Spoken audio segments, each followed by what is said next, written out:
राधे राधे प्रणाम। हम पूनम अपने यूट्यूब चैनल पूनम सरिता संगीत में आप सबके तहे दिल से स्वागत करते ही आज बहुत सुंदर लाचारी गीत लेकर आए हैं। आप सब सुने कैसे लाख कमेंट में ज़रूर बताइए।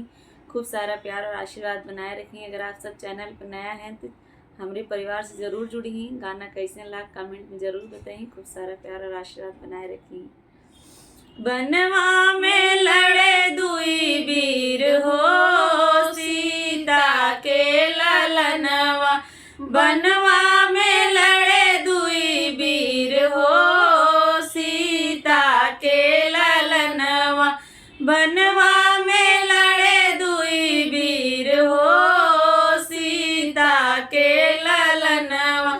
छोटे छोटे हथवा में छोटी धनुहिया, छोटे छोटे हथवा में छोटी धनुहिया। छोटी धनुहिया हो, छोटी धनुहिया। मारे सरासर तीर हो, सीता के ललनवा। मारे सरासर तीर हो, सीता के ललनवा। बनवा में लड़े दुई वीर हो, सीता के ललनवा। बनवा में लड़े दुई वीर हो, सीता के ललनवा।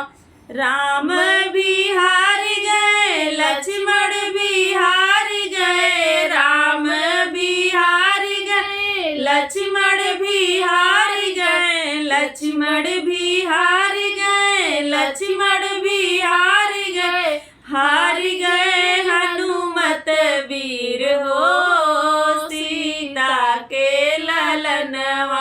हार गए हनुमत वीर हो, सीता के ललनवा। बनवा में लड़े दुई वीर हो, सीता के ललनवा। बनवा में लड़े दुई वीर हो, सीता के ललनवा।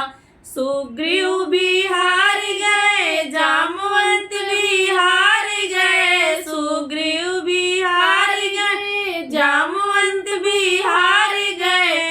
हार गए भरत रणधीर हो, सीता के ललनवा। हार गए भरत रणधीर हो, सीता के ललनवा। बनवा